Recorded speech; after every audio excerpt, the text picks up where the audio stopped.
Hello, and it is time to discuss the key questions from Chapter 5, possibly the most exciting chapter we've covered so far. Beginning with what we all loved so much, the colonial population change throughout the 1700s, and what brought about the changes. Well, first of all, the colonies are continually growing. We see that their numbers double nearly every 25 years beginning in the 1700s.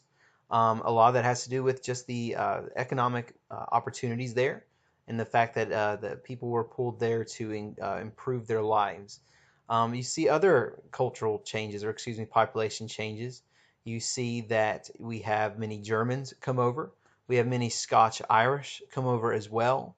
Another group that is growing in large numbers is Africans, and most of them obviously did not come here willingly, which tells you that the growth of agriculture created a further demand for slaves to come over here.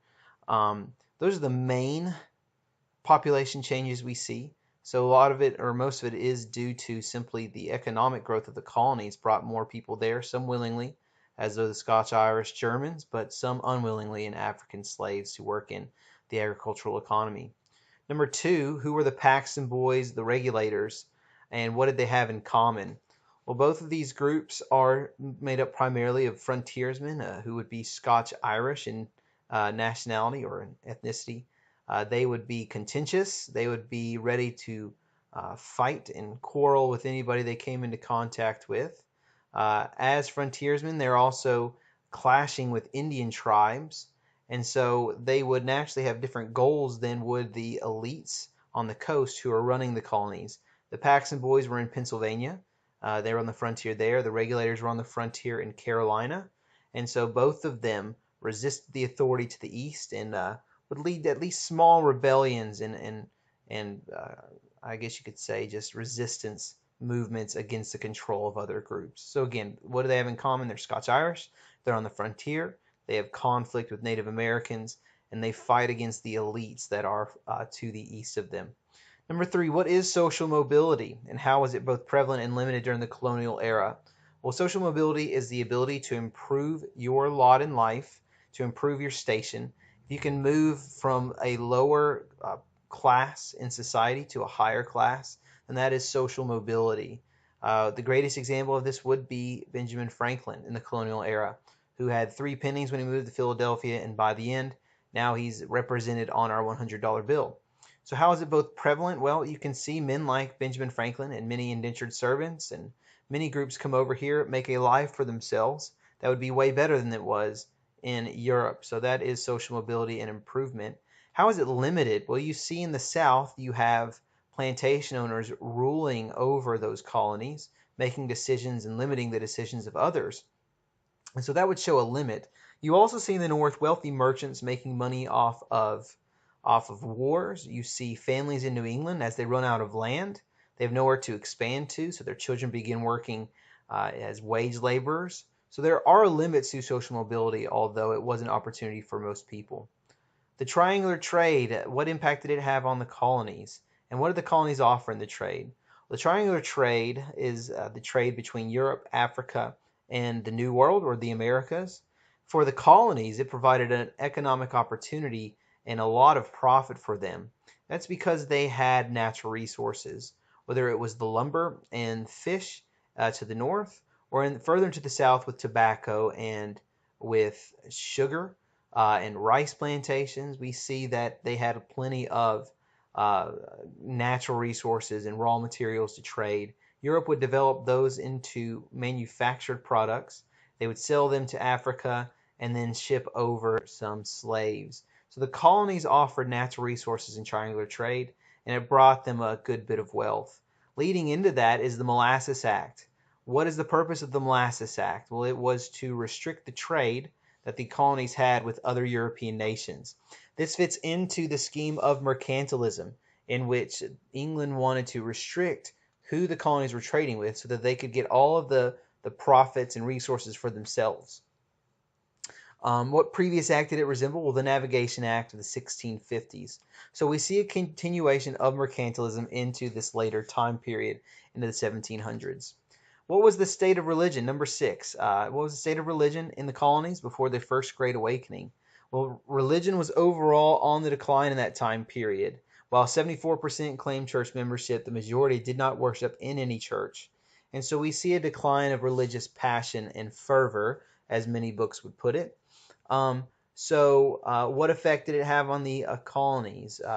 It's skipping on to number 7. What caused the First Great Awakening? What effect did it have on the colonies? Well, the First Great Awakening was caused by a lack of passion. So what men came about and brought about the changes? We have George Whitefield and Jonathan Edwards. And what they decided to do is they wanted to bring in new belief systems. They wanted to bring emotion back into it. They preached that your salvation came from you, the individual, and not through the clergy, and that you could understand the Bible yourself. So the First Great Awakening was caused by these men who had emotion inside of their preaching styles. George Whitefield and Jonathan Edwards, of course, being those two men. So what effects did it have on the colonies, which is really what we want to focus on here. We see the clergy or the church is divided into two groups. You have the old lights who wanted to hold on to the old way of preaching, very standard and reason-based, and they'd read straight from the Bible, and they would teach you directly from it. The new lights instead bring in that emotion, and they believe that you had to have an emotional experience to be converted.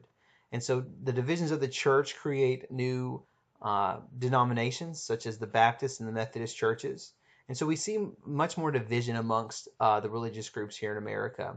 This is also the first American movement we have, so it kind of bonds all the colonies together as they're all discussing this religious movement that is sweeping across all of the colonies. But the biggest change that many historians point out is that this willingness to challenge religious authority made colonists more willing to challenge king and or parliament later on. By questioning religious authority, they were willing to question their government's authority. How did education develop in the colonies? And what was the primary purpose behind their creation? As we talked about in New England, it began at the very beginning of those colonies in a way to teach their children to be good Bible students and to be able to be good church members and Christians. In other areas, it was different, such as in the South, where plantation owners did not create any kind of public school system, but instead had private tutors. But the primary purpose behind the schools and the colleges would have been religion, to teach men how to preach and to go out and lead congregations.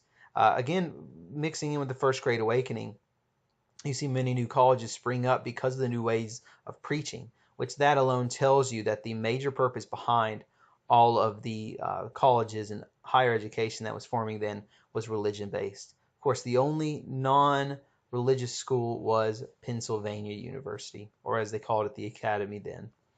Number 9, what is the significance of the Zenger trial? Without getting into the details we talked about in class, Zenger, he basically questions his governor. He is accused of libel. His lawyer defends him, saying that it was not libel because what he said were true statements about the corruption of that governor. And so the importance and significance of the Zenger trial is it is the first time we see a defense of the freedom of the press. They're successful in establishing that free press and the free speech of our newspaper owners, and that is a tradition which we still have today. So the Zenger trial creates and establishes the precedent of a free press here in the Americas. And then finally, number 10, how did self-representation and democracy grow during the colonial time period? We've already talked about the House of Burgesses. We've talked about town hall meetings. We've talked about numerous places where American colonists were allowed to choose their own government. What really allows that to form is salutary neglect. They allowed the colonies to develop their own self-rule and their own decisions. They even allowed us to develop an independent economic system. And so because of the independence fostered during this time period, as England is practicing salutary neglect, the colonies begin to view themselves as quite independent, both economically and as it pertains to choosing their own taxes. So that is how that developed. If you have any questions about these 10 questions here, feel free to shoot me a message and I'll gladly answer them for you. Click like and subscribe. Thank you.